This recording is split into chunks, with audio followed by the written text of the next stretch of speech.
dwellers. Brothers and sisters, boys and girls, to the hardest working chorus in the God's almighty world. And working just as hard for you. Let's see what this crew can do.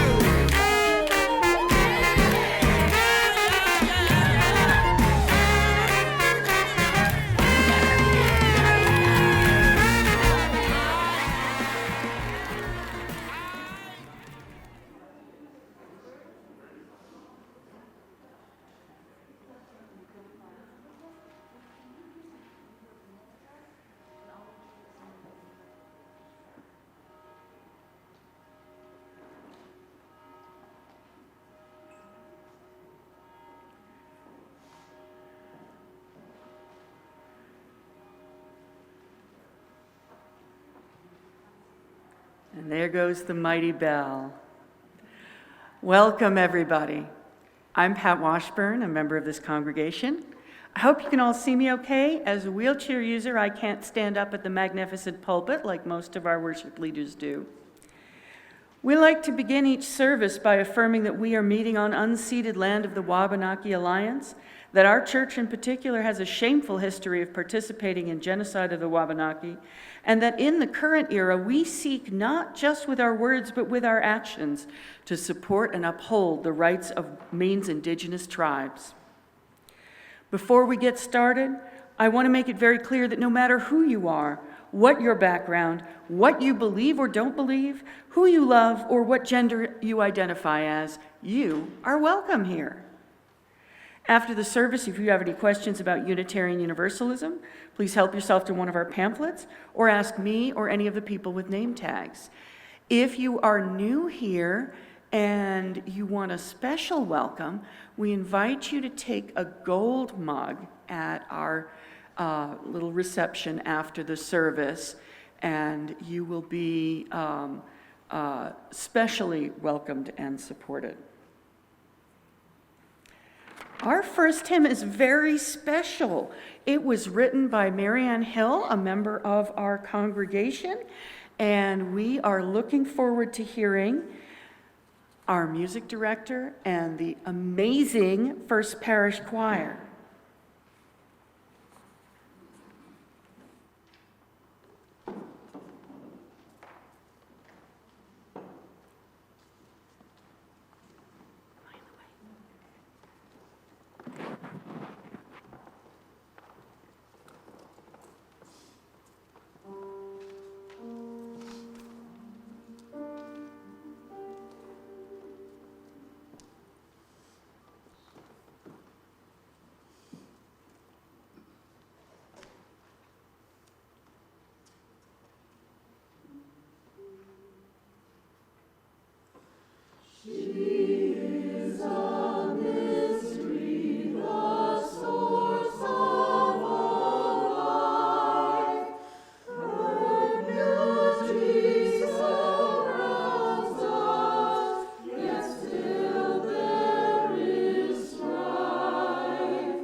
And I'm going to go a little slowly to give Benjamin time to get up to the organ loft.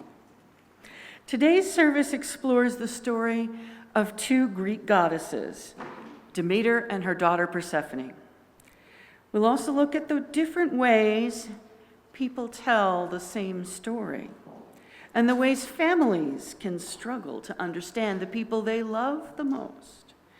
We'll start with a fairly standard version of the Demeter and Persephone story, and then see how modern writers have found different ideas within it. Now please join us for hymn number 333, Stand As You Are Able, in Body or Spirit.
I neglected to provide myself with a hymnal. You could tell I'm not a pro at this. So I just got to listen to and enjoy your singing, and I really appreciated it.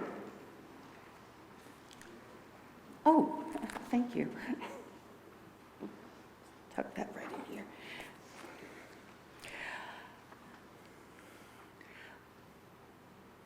Now, what comes next? My friend Tom is going to come up and light the chalice. Tom is a very important volunteer that I drafted about 1 minute before we started. So thank you to Tom. Love is the doctrine of this church. The quest for truth is our sacrament, and service is our prayer. This is our great covenant, to dwell together in peace, to seek truth in love, and to help one another to the end that all souls shall grow into harmony with the divine.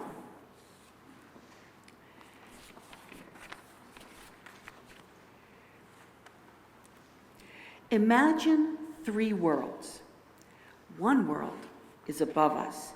It is perfect, impossible, inhabited by bright immortals. On his throne sits the sky god Zeus. He is all-powerful.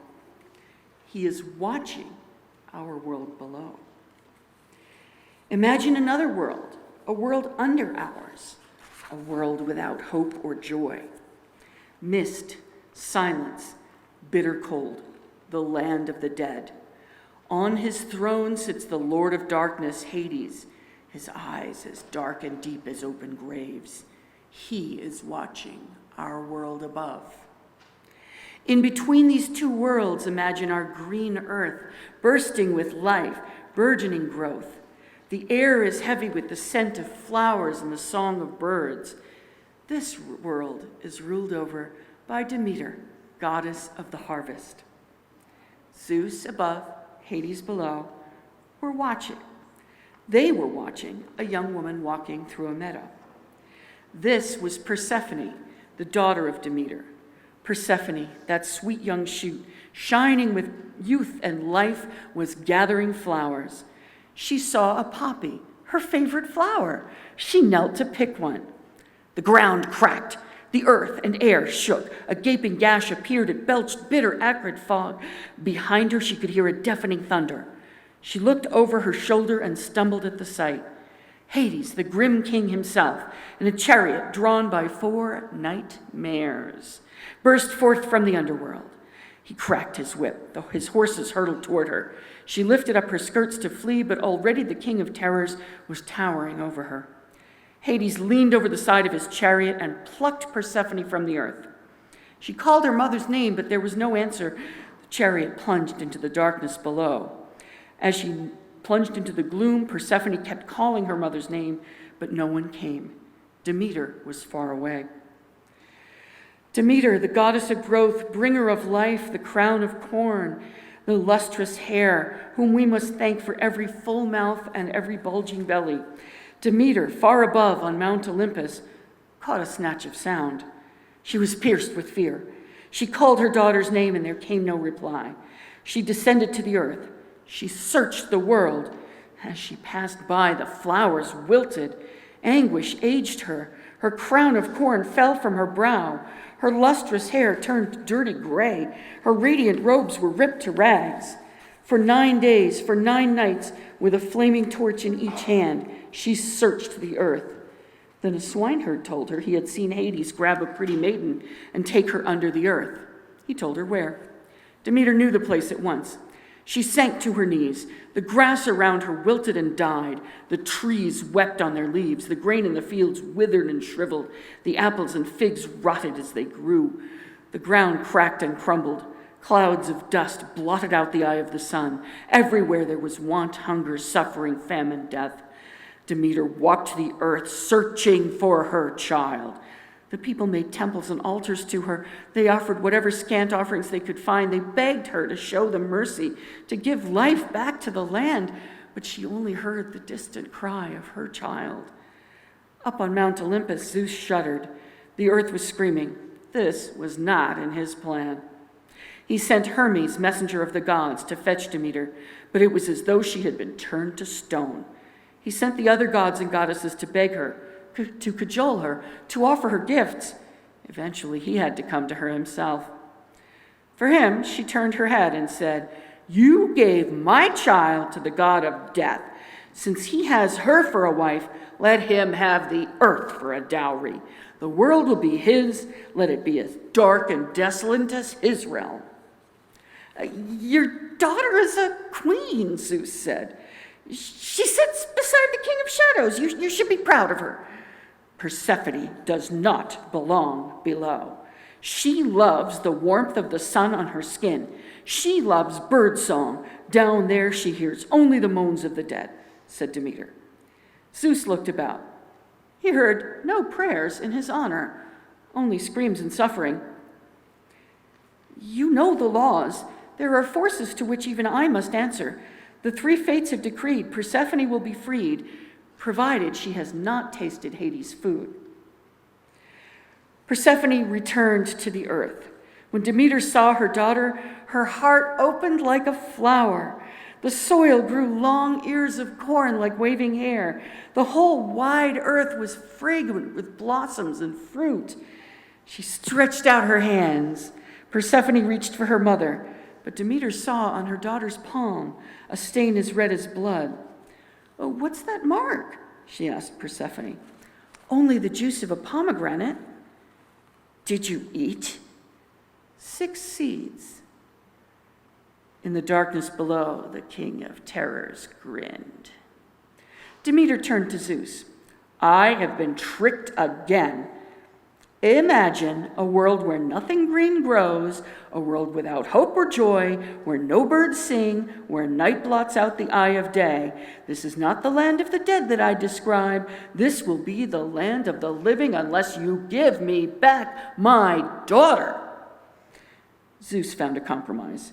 Ever since then, for 6 months of the year, 6 months for 6 seeds, Persephone lives with her husband in the land of the dead. The moment she departs, her mother Demeter's heart turns cold with grief, so our world is silent, dark, and desolate. How many of you turned the heat on this weekend? For 6 months, Persephone lives here on earth with her mother. The moment she returns, Demeter is filled with joy, and from the earth comes new life, budding, burgeoning growth. There is light, warmth, and birdsong. So it was, and so it is. Let us now move to another version of the story. This is a set of 2 poems by Magdalena Alanya from the 2 perspectives of the women in the story. The first is Demeter's grief. It wasn't when she left here that day, waving her arms in Hades' chariot, the daisy chain she wore sliding askew. What mother doesn't expect her child to be ripped from her side, the way she was once mined from her body's earth, cord cut? What mother doesn't expect that? It was how she separated from me. By degrees, bored and stalled in my warm cinnamon kitchen, she refused the fruit I coaxed from the ground with my slow throat brimful of growing songs. She started eating seaweed and tofu. She roamed the fields with a giggling gang of girls, picked wildflowers, savoring the wounded, wilted bouquets for days, holed up in her room, pinned to the mirror, dissolving, problem-solving. She grew blurry, indistinct, until finally only twilight came to etch her on the bruise-colored sky. Mornings found her tongue-tied at the breakfast table, impatient with my work, the charms that burgeoned the buds on their stems, that swelled the sap in their trees. Once she had sat on my knee, begged, "Mommy, sing the pine cone song. Tell me again the charm that makes the grasses come alive." Then she couldn't wait to play outside. She lay bent to the earth, cheek pressed to the dirt as though she could decipher the fire at its core. No more little urchin hugging my skirts in the bright kitchen, fascinated at how each seed bursted foment of bloom or stalk or vine. She was not mine, not anymore. She wore eyeliner, her eyes like holes, her nail polish blue, her olive skin like a bone bleaching. She tore up fistfuls of meadow grass, and she stood at the field's edge, dredging her life and mine and finding the silt of rage. It's only her age, everyone said, but you know the story. Grief pooled in my mouth, stunted my songs. The earth sickened and wintered when my little one, not so little, disappeared. Before the torn slit of earth, before the chariot wheels greased with sparks, before she was queen of the underworld, Persephone's ripe mouth was mean and silent as a snake in my kitchen, and she awakened in stages over the orange tablecloth and fed my grief.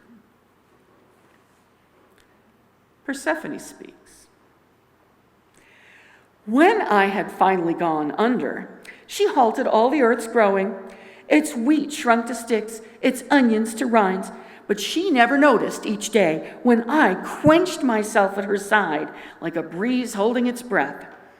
All she wanted was for me to watch her haul the grain into being.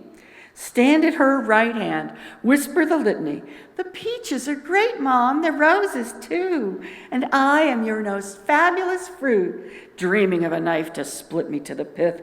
I wanted to be unmade of her making. I wanted to strip the bloom of me and purge the sap, tear my roots up and fling myself through the hateful ground of this world where every leaf, every blade of grass proclaimed her. I managed it, too. Did she think I wouldn't?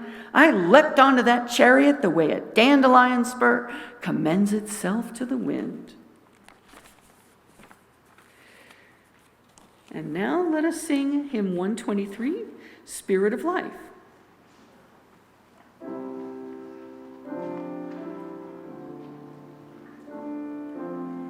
Stand if you feel like it.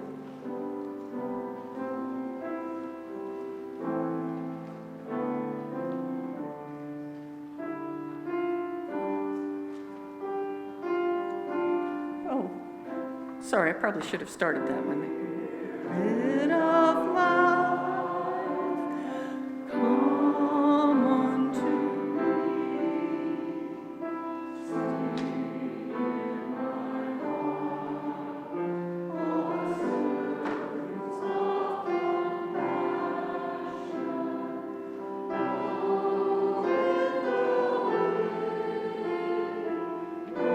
with the wind, rise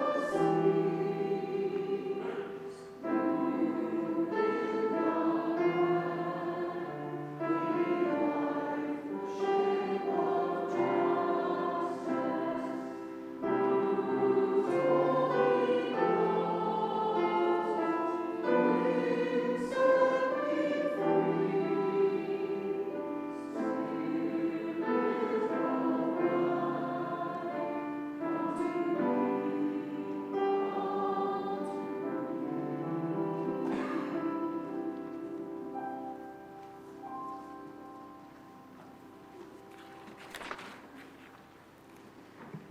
Here is yet another version. There once was no winter. Leaves and vines, flowers and grass grew into fullness and faded into decay, then began again in unceasing rhythms. Men joined with other men of their mother's clan and foraged in the evergreen woods for game. Women with their children or grandchildren toddling behind explored the thick growth of plants encircling their homes. They learned eventually which bore fruits that sated hunger, which bore leaves and roots that chased illness and pain, and which worked magic on the eye, mouth, and head. The goddess Demeter watched fondly as the mortals learned more and more about her plants. Seeing that their lives were difficult and their food supplies sporadic, she was moved to give them the gift of wheat. She showed them how to plant the seed, cultivate, and finally harvest the wheat and grind it. Always the mortals entrusted the essential process of planting food to the women in the hope that their fecundity of womb might be transferred to the fields they touched. Demeter had a fair-born daughter, Persephone, who watched over the crops with her mother. Persephone was drawn specially to the new sprouts of wheat that pushed their way through the soil in her favorite shade of tender green. It was not unusual to see Demeter and Persephone decked with flowers, dancing together through open fields and gently sloping valleys. When Demeter felt especially fine, tiny shoots of barley or oats would spring up in the footprints she left. One day they were sitting on the slope of a high hill, looking out in many directions over fields of grain. Persephone lay on her back while her mother stroked her long hair idly. "Mother, sometimes in my wanderings, I have met the spirits of the dead hovering around their earthly homes, and sometimes the mortals, too, can see them in the dark of the moon by the light of their fires and torches. There are those spirits who drift about restlessly, daughter, but they mean no harm." I spoke to the mother. "They seem confused, and many do not even understand their own state. Is there no one in the netherworld who receives the newly dead?" Demeter sighed and answered softly, "It is I who have domain over the underworld. From beneath the surface of the earth, I draw forth the crops and the wild plants, and in pits beneath the surface of the earth, I have instructed the mortals to store my seeds from harvest until sowing, in order that contact with spirits of my underworld will fertilize the seed.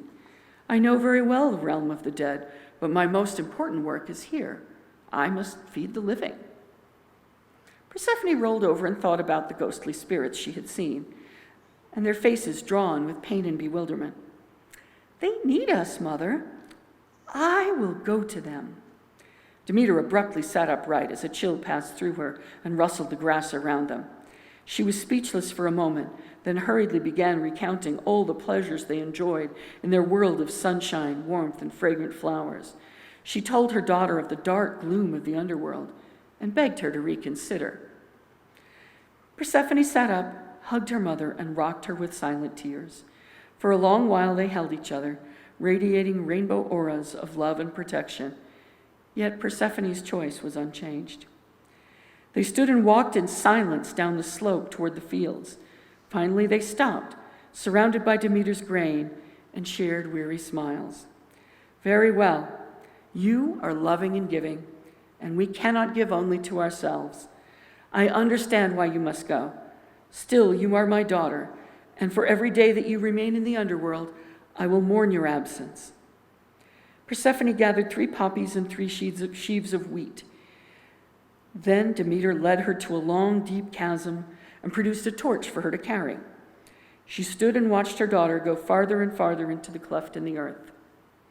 In the crook of her arm, Persephone held her mother's grain, while her other arm held the torch aloft. She was startled by the chill as she descended, but she was not afraid.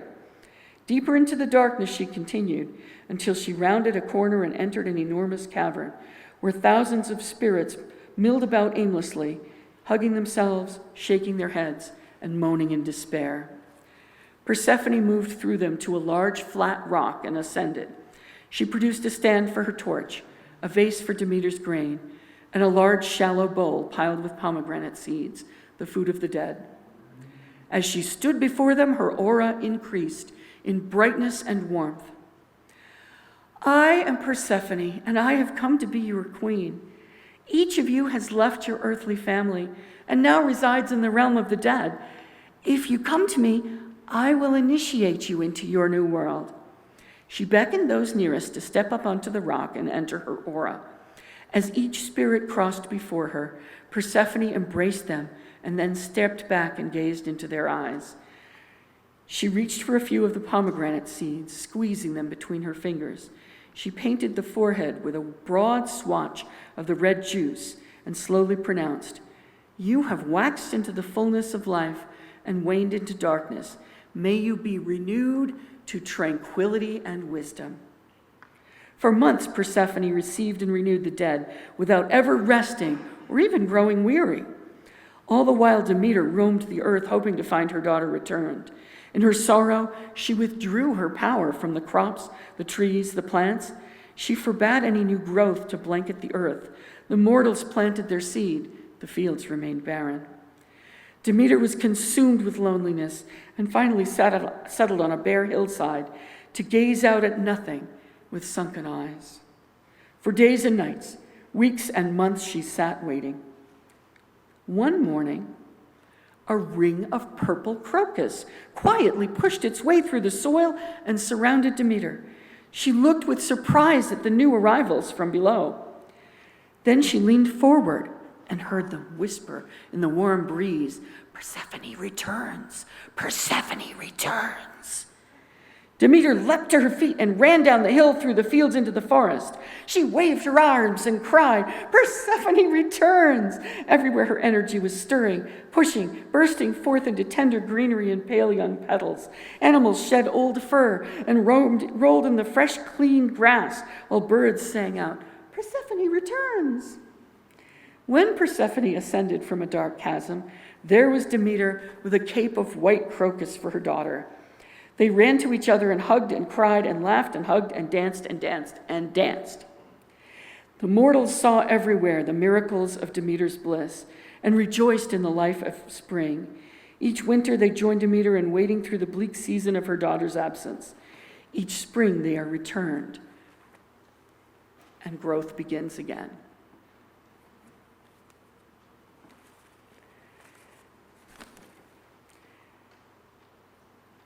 And now,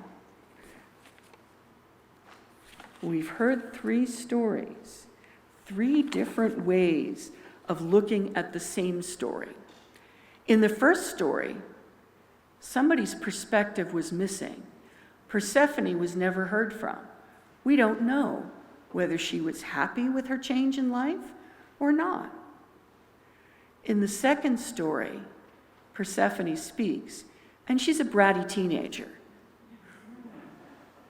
In the third story, Persephone is a mature woman who makes a decision to use her powers to help people in need.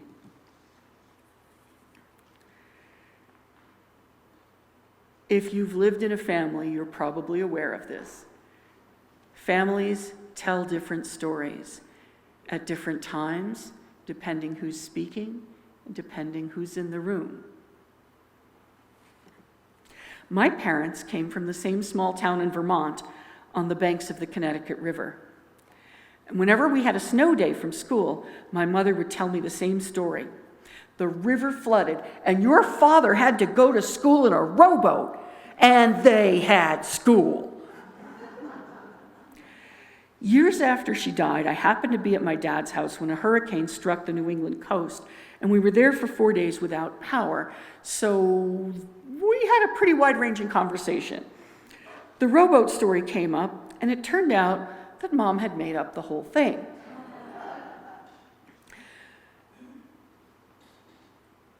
Families have stories. Some of them are told every year, whether you want to hear them or not. Some of them are whispered once, after too many glasses of wine, or at the side of a hospital bed. Some of them are never spoken at all. Often the stories and the truth are on different branches of the tree, as they were with Mom's rowboat story. Maybe your family has stories too. What were you told about yourself when you were younger? What did your family expect you to become? What happened if you decided to become something else? Every one of us has to go through the work of growing up. In healthy families, we are encouraged to make our own choices and invent new ways of being if we're not satisfied with the ones in front of us.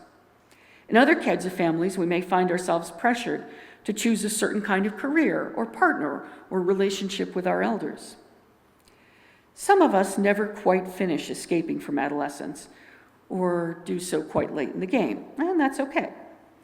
But Persephone's story, which is so often told through every viewpoint but hers, reminds us that when we try to mold another person into a certain framework, it can be messy and emotional when they work up the strength to be themselves. Just like Demeter's grief, the big, messy emotions that come up in families can affect many people beyond the original participants. Demeter loved the earth, but her overwhelming sadness still harmed it. We can love the people we love and still hurt them.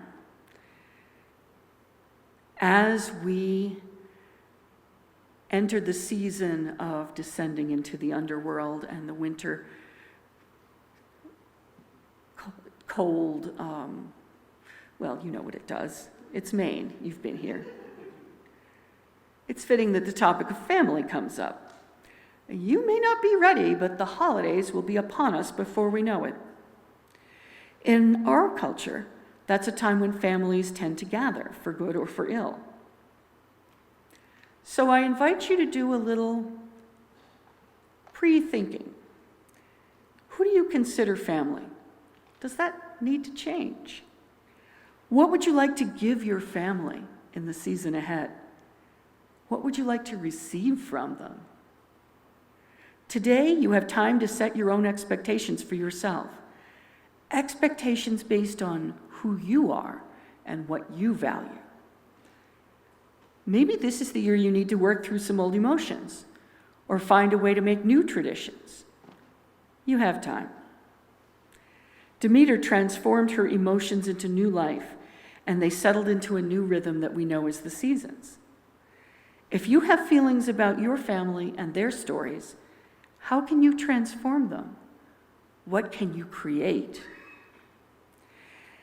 And one final thought, Is there someone toward whom, as you harvest the fruits of the year, you can offer a little grace, a little compassion, a little forgiveness?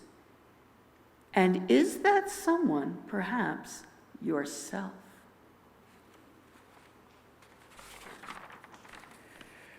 Let us now sing, we're not going to sing, we're going to have the offertory with hymn number 1068 from our beautiful and talented choir. They're all looking very nice today, I have to say.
Thank you, everybody. And thank you also to our ushers for their help today. A couple of quick community announcements. Through October 9th, we are continuing to collect food for the Wabanaki Alliance team. And I believe there's a list on the website of what items are needed and a box out in the front lobby. Also, this is brand new news because we just decided it a couple days ago. On First Friday, October 7th, we are going to have a voter engagement event here. We have an important election coming up in Portland.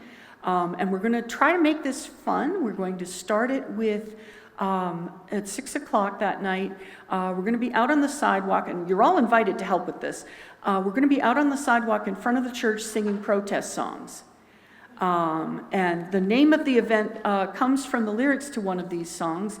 It's "Get Your Butt in the Booth." And then we're going to have a panel discussion in this meeting house focusing on the Portland referendum election. And then we'll have a little reception out in the parish hall, and we hope that you can make it. And now our final words are from the Orphic hymn to Persephone. This is the real ancient Greek stuff. Hear, blessed goddess, send a rich increase of various fruits from the earth with lovely peace. Send health with gentle hand, and crown my life with blessed abundance, free from noisy strife. Last, in extreme old age, the prey of death, dismiss me willing to the realms beneath, to thy fair palace and the blissful plains where happy spirits dwell.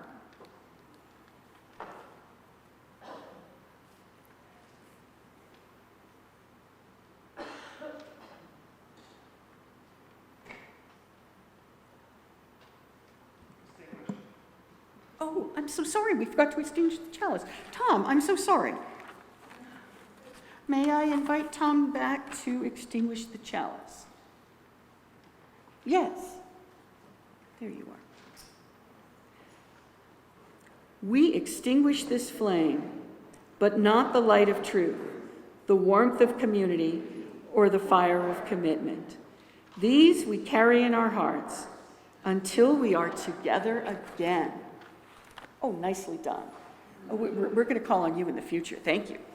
It's his first time.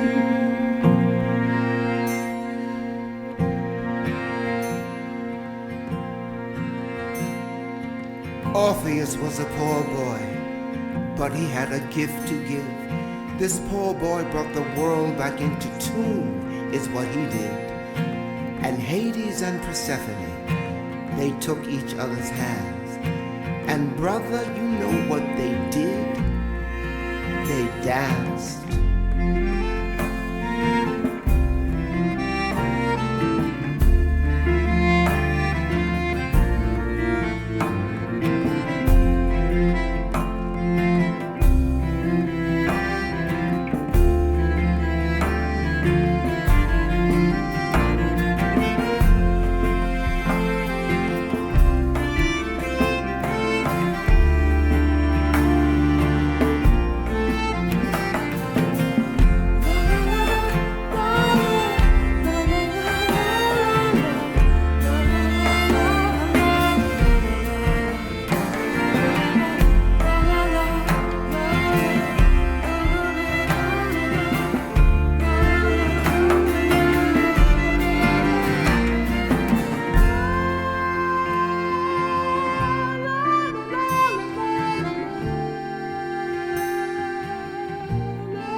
Thank you all for being here.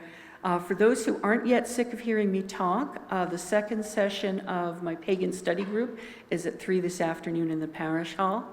And I wish you a very beautiful week.